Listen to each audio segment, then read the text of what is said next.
ሰላም ሰላም እላችኋለሁ። እንደምን አደራችሁ? እግዚአብሔር ይመስገን። እንደምን አደራችሁ? እግዚአብሔር ይመስገን።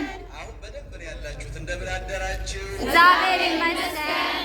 አሜን። የአምላካችን የእግዚአብሔር ስሙ የተመሰገነ ይሁን። አሜን። እንኳን አደረሳችሁ።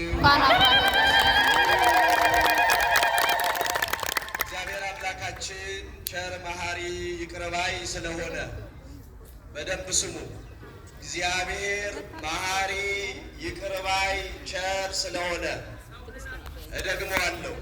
እግዚአብሔር በሉ እስቲ። እግዚአብሔር መሐሪ ይቅር ባይ ስለሆነ በይቅርታው ብዛት ጎብኝቶ ንስሐ ይገባሉ፣ ወደ እኔ ይመለሳሉ፣ ርስቴን ይወርሳሉ ብሎ በእድሜያችን ላይ ይህንን ቀን ተጨማሪ አድርጎ ሰጥቶ በዚህ በክብር አደባባይ ስለሰበሰበን በደንብ አድርጋችሁ እግዚአብሔር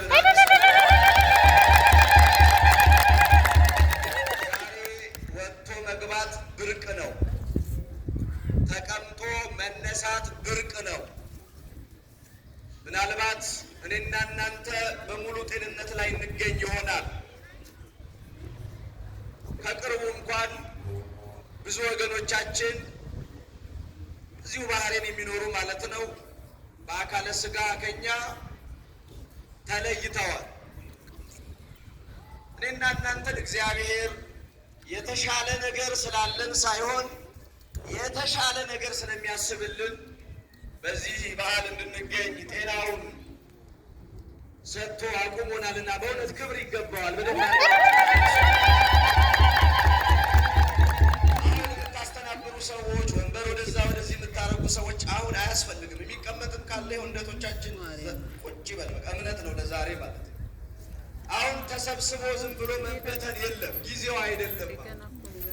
ብዙ ጊዜ በዓላት ይከበራሉ፣ እንሰበሰባለን፣ ውሃውን እንረጫለን፣ ጸበሉን እንረጫለን፣ ከዛ እንሄዳለን፣ ከዛ ሃይማኖት እንቀይራለን። ይሄን የተቸገርነው የተሰበሰብንበትን ዓላማ የመጣንበትን ዓላማ ማወቅ መረዳት ያስፈልጋል። ስለዚህ የምታገለግሉ ወንድሞችም ቁሙና ይህንን የክብር ወንጌል ስሙ።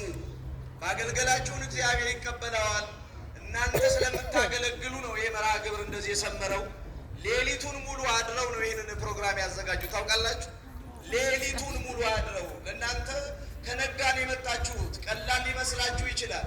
ከምሽቱ 10 ሰዓት ጀምሮ እስከ ሌሊት 4 ሰዓት ድረስ እዚሁ ነበሩ የሚሰሩ 5፣ 6፣ 7 ሰዎች ማለት ነው። ብዙ ተደክሞበታልና ከተደከመ ደግሞ ፍሬ ማፍራት ስላለበት ብዙ አናቆያችሁም።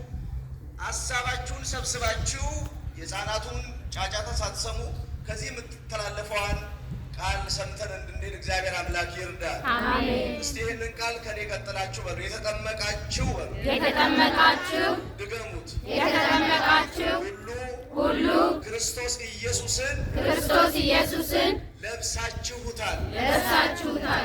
ምን ብላችሁታል? ለብሳችሁታል። ምን ያላችሁ? የተጠመቃችሁ። አሁን በኩራት እንድትነግሩኝ የምፈልገው አንድ ነገር አለ። ወንዶች በ40 ቀን ሴቶች በ80 ቀን የለበስነው ልብስ ማን ነው? ተናገሩ። ማን ነው? ክርስቶስ ነው። የለበስነው ልብስ እኔና እናንተ ኢየሱስ ክርስቶስን። አንዳንድ ሰው ይሄ ስጋዩን ልብስ እንኳን ለብሳችሁ አምሮብኝ ይሆን አላማረብኝ ይሆን ብላችሁ ትጨነቃላችሁ። ወይ መስታወት ፊት ትቆማላችሁ፣ ወይ ጓደኞቻችሁን ትጠይቃላችሁ። ይሄ ልብስ ሊያምርባችሁም ላያምርባችሁም ይችላል። እሱ እንግዲህ እንደ መስቂያው ሊሆን ይችላል። ሁሉም ድሃ የለም ሀብታም፣ ረጅም የለም አጭር የለም፣ ወፍራም የለም ቀጭን የለም። ሁላችን ለብሰን ያማረብን ልብስ ማን ነው ከተባለ ወልደ አብ በመለኮቱ ወልደ ማርያም በትስብእቱ ወይም በስጋው የማርያም ልጅ የሆነው ክብር ይግባው ኢየሱስ ክርስቶስ ነው። በደንብ አድርጋችሁ አመስግኑ። ልብስ የተገኘው በጥምቀት ነው ይላል ቅዱስ ጳውሎስ። ቃሉን የምታገኙት በገላትያ ምዕራፍ 3 ቁጥር 27 ላይ ነው። የተጠመቃችሁ ሁሉ ማንን ለብሳችሁታል? ክርስቶስን ለብሳችሁታል የሚለው ቃል እዛ ይገኛል። ኢትዮጵያዊው ቄርሎስ የሚባል አንድ ሰው አለ። ያው ሊቃውንትን ብዙም አትደፍሯቸው። ግን ኢትዮጵያዊ ቄርሎስ የሚባል አንድ ሊቅ አለ። ይሄ ኢትዮጵያዊው ቄርሎስ በወርቃማው ዘመን ወርቃማ ጸሐፊ ይባላል። የኖረው በ15ኛው መቶ ክፍለ ዘመን ገደማ ነው። አባ ጊዮርጊስ ዘጋስጫ እያለች ቤተክርስቲያን ትጠራዋለች። እንዲህ ይላል ስለ ጥምቀት ልብስነት ሲናገር የማያረጀው የማይበሰብሰው የሃይማኖት ልብሳችን ኢየሱስ ክርስቶስ ነው ይላል። አያረጅም፣ አይበሰብስም። የለበስነው ልብስ ክርስቶስ ነው። ለስም አጠራሩ ክብር ምስጋና ይግባው። በጥምቀት ክርስቶስን ለብሰነዋል ካልን እስቲ ትንሽ ነገር ወደኋላ እንመልከት። ምን አይነት ጥምቀት? አሁን ዛሬ የምናከብረው ጌታችን ኢየሱስ ክርስቶስ በዮርዳኖስ ወንዝ በዮሐንስ እጅ መጠመቁን መታሰቢያ ነው። ምንድን ነው? ድገሙት። ምንድን ነው? መታሰቢያ ነው። በኋላ ካህናቱ አሐዱ አብ ቅዱስ፣ አሐዱ ወልድ ቅዱስ፣ አሐዱ ውእቱ መንፈስ ቅዱስ፣ አብ ቅዱስ ነው፣ ወልድ ቅዱስ ነው፣ መንፈስ ቅዱስ ቅዱስ ነው ብለው ከባረኩት በኋላ ስንረጭ ይሄ የበረከት ነው። የምንድን ነው? የበረከት ነው። ይሄኛው የልጅነት ጥምቀት አይደለም። ክርስቶስን የለበስንበት ጥምቀት በ40ና በ80 ቀን የተጠመቅነው ጥምቀት ነው። ይህ ሲያመን ጸበል ቦታ ሄደን የምንጠመቀው ጥምቀት የ40ና የ80 ቀን ጥምቀት አይደለም። እሱ ልጅነት የሚያሰጥ ጥምቀት አይደለም። እሱ የድነት ጥምቀት ነው ተብሎ የሚታወቀው። አሁን ዛሬ የምናወራው ጌታችን ኢየሱስ ክርስቶስ በማቴዎስ ወንጌል ምዕራፍ 3 ላይ ከገሊላ ተነስቶ በዮሐንስ ሊጠመቅ ወደ ዮርዳኖስ ሄደ ተብሎ ተጽፏል። አሁን ኢየሱስ ክርስቶስ ልብ በሉ፣ እባረክ አይል ቡሩክ ነው፣ እቀደስ አይል ቅዱስ ነው። አሁን እርሱ ተጠምቆ ልጅነትን ሊያገኝ ክብርን ሊያገኝ አይደለም የተጠመቀው። ጥምቀትን ሊመሰርትልን ጌታ ኢየሱስ ክርስቶስ በዮርዳኖስ በባሪያው በዮሐንስ እጅ ተጠመቀ። ዛሬ እኔና እናንተ የ40ና የ80 ክርስትናን ያገኘነው ከካህናት ተጠምቀን ነውና ይህን ስርዓት ሊሰራ ጌታ ሆኖ ሳለ በባሪያ እጅ ተጠመቀ። እንዴት ካህን ያጠምቀኛል? ካህን ምንድን ነው ብለን እንዳንመጻደቅ እርሱ አምላክ ሆኖ ሳለ ራሱን ዝቅ አደረገና በዮሐንስ እጅ ተጠመቀ። ስለዚህ ጌታችን የተጠመቀው ለእኔና ለእናንተ ጥምቀትን ሊመሰርትልን ነው። የሚስጥራት ሁሉ መስራች ኢየሱስ ክርስቶስ ነው። ክብር ይገባዋል። ይህን ስም ከፍ አድርጋችሁ አመስግኑ። መጽሐፈ ምሳሌ ምዕራፍ 9 ቁጥር 1 እንዲህ ይላል፣ ጥበብ ቤቷን ሰራች ይላል። እስቲ በሉ፣ ጥበብ ቤቷን ሰራች፣ 7 አዕማዶችን አቆመች፣ በማድጋዋ ወይን ጠጇን ጨመቀች፣ ፍሪዳዋን አረደች፣ በረጅም ስብከት ተጣራች፣ ኑ ወደ እኔ አለች። ሶሎሞን ነው ይህንን በመጽሐፈ ምሳሌ የተናገረው። ጥበብ የተባለው የጥበብ ሁሉ መገኛ ክርስቶስ ነው። ጥበብ ቤቷን ሰራች አለ። ቤት የተባለች ቤተ ክርስቲያን ናት። 7 አዕማዶችን አቆመች አለ። 7 አዕማድ የተባሉ 7ቱ ምስጢራተ ቤተ ክርስቲያን ይባላሉ። ኦርቶዶክሳውያን እስቲ እንደው አንዱን አስነስቼ አሁን ጉድ ይፍላ ዛሬ አንዷን ከዚህ ጋር አስነስቼ 7ቱ የቤተ ክርስቲያን ምስጢራት ምንድን ናቸው ብዬ ብጠይቅ ሊመልስልኛል? አሁን ራሳችሁን ልትፈትሹ ነው። ወቀሳ አይደል። ይህችን እንኳን ሳይለይ ነው ዛሬ ሰው ሃይማኖት እየቀየረ የተቸገር ነው። ኦርቶዶክስ ነበርኩ ይላል እዛ ሄድና፣ ኦርቶዶክስ ከነበርክ 7ቱ ምስጢራተ ክርስቲያን ምን ይባላል? 5ቱ አዕማደ ምስጢራት ምን ይባላሉ? መጀመሪያ ሃይማኖትን ማወቅ ይቀድማል።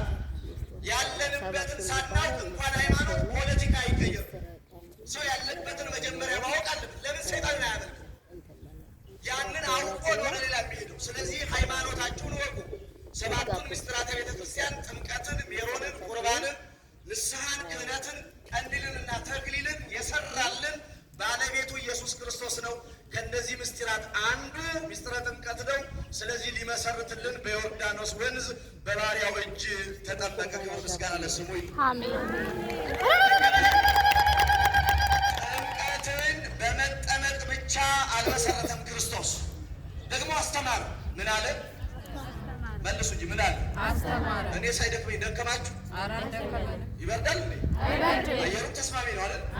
ጥምቀትን በተግባር ብቻ ሳይሆን በትምህርትም መስርቷታል። እቤት ግቡና የዮሐንስ ወንጌል ምዕራፍ 3ን አንብቡ። አንድ ኒቆዲሞስ የሚባል ሰው ነበር። ማታ ማታ እየመጣ ይማራል። ክርስቶስ እንደዚህ ያለው ወደ እግዚአብሔር መንግሥት ዳግመኛ ካልተወለድክ በቀር አትገባም ማለት። በጣም ቁርጣችሁን ወቁ። ሰው ድጋሚ ካልተወለደ ወደ ማን መንግሥት አይገባም? አቤት፣ ወደ እግዚአብሔር መንግሥት የምታስገባን ደገኛ ስርዓት ጥምቀት ናት። ሰው ከእናት ከአባቱ ስንቴ ነው የሚወለደው? ከሥላሴ ስንቴ ይወለዳል? ከሥላሴ የምንወለደው ከአብርሃም ከመንፈስ ቅዱስ ከማኅፀነ ዮርዳኖስ ነው የምንወለደው። ስለዚህ ምን አለ? ሰው ከውኃና ከመንፈስ ካልተወለደ ወደ እግዚአብሔር መንግሥት አይገባም ብሎ በጥምቀት የእግዚአብሔር መንግሥት እንደምትወረስ ጌታችን አስተምሯል። ስለዚህ እኛ የተጠመቅን የመንግሥቱ ወራሾች ነን። ደስ ይበላችሁ፣ እግዚአብሔርን አመስግኑ። ሰው ሞኝ ነው በእውነት። አሁን የአሜሪካ ቪዛ ተመታለህ ብትባል በቃ ክንፍ ነው የምታበቅለው። ጌታዬ ድሃ የለ ሀብታም የለ ወፍራም የለ ቀጭን የለ ይዘን የምንዞረው ሰማያዊ ቪዛ አለን። እሱም ጥምቀታችን ነው። እግዚአብሔርን አመስግኑ። ቪዛ ኤክስፓየርድ ያደርጋል አያደርግም? ያደርጋል። ጥምቀትም ኤክስፓየርድ ያደርጋል። ሃይማኖት ተቀየር። የእግዚአብሔር መንግሥት ወራሾች ነን። አሁን ምናልባት በኃጢአት እየተመላለስን ሊሆን ይችላል። ከመንግሥቱ ግን ውጭ አይደለንም። ልጆቼ ብሎ አሁንም ይቀበልናል። በንስሐ እስክንመለስ ይጠብቀናል። እግዚአብሔር ከኛ የሚርቀው ፈጽሞ ስንክደው ብቻ ነው። እንዳንክደው እሱ ይጠብቃል። ስለዚህ ወደ እግዚአብሔር መንግሥት የምትገባበትን ጥምቀትን አስተማረ። ሶስተኛው ሐዋርያትን እንዲህ ብሎ አዘዛቸው። ወደ ዓለም ሁሉ በሉ እስቲ፣ ወደ ዓለም ሁሉ ሂዱ፣ ለፍጥረት ሁሉ ወንጌል ስበኩ፣ ያመኑትን በአብ በወልድ በመንፈስ ቅዱስ ስም እያጠመቃችሁ ደቀ መዛሙርት ያድርጓቸው። ጸልየው የሥላሴ ልጅ የሚያደርጉን ማናቸው? አፋችሁ ሞልታችሁ ተናገሩ። ካህናት በሉ ውስጥ አሁን የተናገር ካህናት እያላችሁ ትመልሳላችሁ። አሁን ካህናትን ለማሞገስ ሳይሆን ወደዳችሁም ጠላችሁ ይህን ስልጣን የሰጠው ፓርላማ ማን ነው? እግዚአብሔር ነው። ሂዱ ወደ ዓለም አላቸው። አጥምቁና ደቀ መዛሙርት ያድርጓቸው። ውሃው ላይ ስመ እግዚአብሔር ሲጠሩ ውሃው ተለውጦ ምን ይሆናል? ጸበል። ትክክለኛ ኬሚስትሪ ያለው ቤተ ክርስቲያን ውስጥ ነው። ውሃ ይባረካል። ምን ይሆናል? ውሃ ይባረካል። ጸበል። ውሃ ይባረካል። ወይም ተመልከቱ የእግዚአብሔርን ስራ። ስለዚህ በትምህርት ወይም ደግሞ በትእዛዝ ሂዱና አጥምቁ በማለት ትእዛዝን ሰጥቷል። ጥምቀት በዚህ ተመስርታለች። እንግዲህ ያው በትምህርት በተግባርና በትእዛዝ የተመሰረተችዋን ጥምቀት እኔና እናንተ ስንጠመቅ ምን እናገኛለን? እሷን ተመልክቼ ያበቃለሁ። አንደኛ በጥምቀት የሚገኘው ልነግራችሁ ነው። የእግዚአብሔር መንግሥት የእግዚአብሔር መንግሥት በምንድን ነው የምትገኘው? በጥምቀት። ሰው ድጋሚ ካልተወለደ የማንን መንግሥት አይወርስም? የእግዚአብሔር መንግሥት። አሁን እኔና እናንተ ተጠምቀናል አልተጠመቅንም? ተጠምቀናል። እርግጠኛ ናችሁ? አዎ። አይደለ? ስመ ክርስትና አላችሁ። ስመ ክርስትናችሁን ጠብቁ። የእግዚአብሔር መንግሥት ወራሾች ናችሁ እንደ ተስፋው ቃል። እግዚአብሔር ለቃሉ ታማኝ ነው አይደለም? በቃ ይህንን አጽንታችሁ ልጅነታችሁን ጠብቃችሁ ያዙ። አንድ ነገር ልጠይቃችሁ። የእናት የአባቱ ወራሽ የሚሆነው ልጅ በቤት ለእናት ለአባቱ ታዝዞ ሲኖር ማለት እናትና አባቱን አልታዘዝም ብሎ ቤት ለቆ ከወጣ ወራሽ መሆን አይችልም። እናንተም የእግዚአብሔር መንግሥት ወራሾች ናችሁ። በቤተ እግዚአብሔር በእግዚአብሔር ቤት ዕለት ዕለት ተመላለሱ። የመንግሥቱ ወራሾች ናችሁ። ይሄንን ወቁ። አንደኛ። ሁለተኛ የኃጢአት ስርየት ይገኝበታል። የምን ስርየት? የኃጢአት ስርየት። በዛን ዘመን የነበሩ ሐዋርያትን እንዲህ አሏቸው። ወንድሞቻችን ምን እናድርግ አሏቸው። ኃጢአታችሁ እንዲሰረይ በኢየሱስ ክርስቶስን ተጠመቁ አላቸው ይላል የሐዋርያት ሥራ ምዕራፍ 2 ቁጥር 38 ላይ።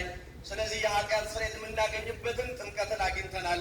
ሌላው ደግሞ የሚገርም ነገር ልንገራችሁ። ክርስቶስን ትወዱታላችሁ? ክርስቶስን ትወዱታላችሁ? እኔና እናንተ ስንጠመቅ ክርስቶስን እንደመሰልን ታውቃላችሁ? ብዙ ሰው ታዲያ እኮ ዛሬ ኢየሱስን ፍለጋ እያለ የሚቆዘበዘው የቤተ ክርስቲያን ትምህርትና ቢኖርበት ኑሮ እኮ አለማወቁ ነው። እስቲ ሕፃናትን አስጠምቆ የሚያውቅ ኢትዮጵያ፣ እዚህ ሳይሆን ኢትዮጵያ ሕፃን ልጅ 40 ቀን ወይ 80 ቀን አስጠምቆ የሚያውቅ እጁን ብቻ ከፍ ያድርግ። አልጠይቆም ጥያቄ ለእውቀት ነው። 40 እና 80 ቀን ኢትዮጵያ ሲጠመቅ ብድግ ያደርግና ገንዳ ውስጥ ምን ያደርገዋል? መልሶ ምን ያደርገዋል? ከዘፈቀው በኋላ ምን ያደርገዋል? ያወጣዋል። ስንት ጊዜ? በማን ስም? ለምንድን ነው ሕፃኑን ወደ ውስጥ የሚያጠልቀው የሚያወጣው? ይሄ ምስጢር ይገባቸዋል። ሮሜ ምዕራፍ 6 እንዲህ ይላል፣ ሞቱን በሚመስል ሞት ከእርሱ ጋር እንተባበራለን፣ ትንሣኤውን በሚመስል ትንሣኤ ከእርሱ ጋር እንነሳለን ይላል። ካህኑ ሕፃኑን ወደ ውሃ ሲቀብረው ከክርስቶስ ጋር ሞተሃል እያለው ሲያወጣው ደግሞ ሞቱን በሚመስል ሞት ከተባበር ትንሣኤውን በሚመስል ትንሣኤ ደግሞ ትተባበራለህ ብሎ ከውሃ ያወጣዋል። እኔና እናንተ ከኢየሱስ ክርስቶስ ጋር ያለን ቁርኝነትን ብዙዎቻችን አልተረዳ ነው። ማያችሁ ችግራችን ገና ቤተ ክርስቲያን ስታጠምቀን ከክርስቶስ ሞትና ትንሣኤ ጋር እንድንተባበር ነው። ጥምቀት ከክርስቶስ ሞትና ትንሣኤ ጋር ያስተባብራል። ሌላው ጥምቀት ቅድም በመነሻችን እንደተናገርነው ኢየሱስ ክርስቶስን እንድንለብሰው ያደርጋል። ምን እንድንለው? እንድንለብሰው። አሁን በጥምቀት ማንን ለብሰናል? ክርስቶስን። ኢየሱስ ክርስቶስን ለብሰናል። እባካችሁ የለበሳችሁትን ልብስ እወቁ። ይሄን ልብስ እያወለቃችሁ ወደ ሌላ ስፍራ አትሂዱ። ይሄ የከበረ ልብስ ነው። በሰው እጅ ያልተሰራ ልብስ ነው። ይህ ሸማኔ የሰራው ልብስ አይደለም። ክርስቶስ ፍቅር የሆነ ልብስ ነው። ሕይወት የሆነ ልብስ ነው። በር የሆነ ልብስ ነው። ብርሃን የሆነ ልብስ ነው። ይህን ልብስ ለብሶ ክርስቲያን ተስፋ የሚቆርጥ በሐዘን የሚኖር እንዲያን ባለ ሕይወት የሚመላለስ አይደለም። ኢየሱስ ክርስቶስ ከእኛ ጋር ነው። ለብሰነዋል። ክብር ምስጋና ይግባው። አሜን። አውቃችሁ መሄድ ያለባችሁ ልብሳችን ማለት ነው ክርስቶስ። የጠበቃችሁላችሁ ማለት ለብሳችሁታል። ክርስቶስ ምናችን ነው? ልብሳችን። መልሱልኝ፣ ምናችን ነው? ልብሳችን ነው። ለሰው ስንት መሰረታዊ ነገር ያስፈልገዋል? ምግብ፣ መጠለያና ልብስ አይደል? በዚህ ምድር ለመኖር እና ኢየሱስ ልብሳችን አይደለም? በምን? በጥምቀት ምናችን ነው? ልብሳችን። ኢየሱስ ምግባችን አይደለም? በምን? በቅዱስ ሥጋው ኢየሱስ ክርስቶስ መኖሪያችን አይደለም? እኔ የበጎች በር ነኝ፣ በእኔ የሚገባ መሰማሪያ ያገኛል የተባልንን እኔና እናንተ ምድራዊውንም ሰማያዊውንም አስተባብረን ይዘናል። በዚህ ሃይማኖት ያጽናል። አሜን። በዚህ ሃይማኖት ምን ይበለን? ያጽናል። ስለዚህ ኦርቶዶክሳውያን በስደት ዓለም የምትኖሩ ባህሬናውያን የሁለት ሀገር ሰዎች ነን አይደለ? ብዙ ነገራችን ደስ ይላል። ፍቅራችን፣ መተባበር፣ መተጋገዝ መልካምና በጎ ነገር ነው። ክርስቲያን መገለጫው ይሄ ስለሆነ ይሄንን አንድነት ይሄንን ነገር በደንብ አድርገን ሃይማኖታዊ አድርገነው መቀጠል አለብን። አንዳንድ ሰው ዝም ብሎ በሰብአዊነት የሚያደርገው ነገር እውነት ለመናገር ለመንግስት ሰራት አያደርግም። ሰብአዊነት ነው እሱ። የምታደርጉትን ሁሉ በእኔ ስም አድርጉ ነው ያለው መጽሐፍና የምናደርገው ሁሉ በእርሱ ስም ማድረግ ስለሚገባ እንደው ሁልጊዜ ነው የምናገረው። ልትጠሉ ትችላላችሁ። ለምንድን ነው የሚወቅሰን ልትሉ ትችላላችሁ። ለገዛ ጥቅማችሁ ነው የምናገረው። ልጅ ወልዳችሁ ያከበረቻችሁ ሀረሩ ናት። የወለደቻቸው ልጆች ስመ ክርስትና አግኝተው ክርስቲያን የሆኑት ሀረሩ ስላለች ነው። አይደለም ነው? በሽታ ሲያጋጥማችሁ እንደ ሐኪም ሰልማንያ ማዳን የማይችለው በሽታ ሲያጋጥማችሁ እኮ የት ነው የምትመጡት? ኪዳነ ምሕረት ጋር ሐኪማችሁ እሷ ነች። ለምን ትኮራላችሁ? ኪዳነ ምሕረት ላይ ታዲያ ለበዓል ብቻ አይደለም ቤተክርስቲያን የሚመጣ ለጥቅማችሁ ነግራችኋል። ደጅ ጥኑ። በሰንበት እሑድ ሁልጊዜ ይቀደሳል። ጊዜ ያላችሁ ግድ የላችሁ። አሁን ሰሞኑን የቀበርነው አንድ አርቲስት አለ። አየነው ሞታል። አለቀሳችኋል? አለቀሳችሁ? ለምን? ሳስናችሁ ለምን ያስወዴት ነው? ወደዛ የሚያስችል ስራ ግን ሰርተናል። በተለይ ሰንበትን አትተኙ። መምጣት የምትችሉትም ነው። ይህ በሰላም ምናምን ይወቀስናችኋል። እናንተና እግዚአብሔር ታውቃላችሁ። እግዚአብሔር ያውቃችኋል ከእኛ በላይ። አልመጣችሁም ማለት ደግሞ ኮዘኔ ናችሁ ማለትም ማለት ነው። ግን ሰንበትን ጥንቃቄ ነው። ሰንበት የማትሻር ናት። ቢገርማቸው ሌሎቹ ያልፋሉ፣ ሰንበት አታልፍም። በሰማይ ጉባኤ ከመላእክቱ ጋር ከድንግል ማርያም ጋር እግዚአብሔር ማመስገን አንፈልግም? 6 ቀን በውስጥ 6 ቀን ስራ በሰባተኛው ቀን ምን በል 6 ቀን ለስጋ ሰጥቶ 1 ቀን ለነፍስ አድርጉ ሲለን አንዷን ጨምረን ለስጋ ባናደርገው መልካም ነው። በቤቱ እንድንሰበሰብ አምላካችን እግዚአብሔር ይርዳል። አሜን። ስለዚህ የዛሬው በዓል እንደ በዓልነቱ መታሰቢያ ነው። ኢየሱስ በየዓመቱ አይጠመቅም። እኛም አሁን ስንጠመቅ የበረከት ጥምቀት እንጂ ልጅነት ልናገኝ ክርስትና ልንነሳ አይደለም። ስንት የተነስተናል ክርስትና? አሜን። ሰው ከእናት ከአባቱ ስንቴ ነው የሚወለደው? አሜን። ከሥላሴ ስንቴ ነው የሚወለደው? አሜን። እናንተ በየዓመቱ ነው እንደ ክርስትና የምትነሱ የሚሏችሁ ካሉ ምናልባት ኢየሱስ በየዓመቱ ነው እንደሚጠመቀው የሚላችሁ ካለ አይ እንደዛ አይደለም ጉዳዩ፣ እንደዛ አይደለም ነገሩ። ክርስቶስ ከዮርዳኖስ ከገሊላ ተነስቶ ወደ ዮርዳኖስ እንዲሄደ ታቦታት ከቤተ ክርስቲያን ወጥተው ወደ ባህር ወደ ከተራው ወደ ዮርዳኖስ ይወርዳሉ። የዛ ምሳሌ ነው። በዛ ያድራሉ፣ ቅዳሴ ይቀደሳል፣ ምስጋናው ይደርሳል። ከዛ በኋላ በቦታ በልልታ ታቦታቱ ደግሞ ወደ መንበረ ክብራቸው ይመለሳሉ። ክርስቶስ ተጠምቆ ከኃጢአት ቁራኝነት ፈቶናል። እኛም በጥምቀቱ ደስ ብሎናል።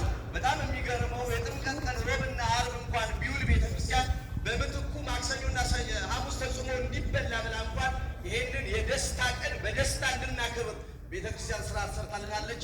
እስቲ ቤተ ክርስቲያንን በደንብ አድርጋችኋል። ኦርቶዶክሳዊት ሃይማኖት ጸንተን ምግባራችን ቀንቶ ለመንግስቱ እንዲያበቃን ቅዱስ ፈቃዱ ይሁን። አሜን። ቃሌው ተሰማ ለመንግስት ማትነውስ ቃለ ሕይወትን ቃለ በረከትን ያሰማልን። አሜን።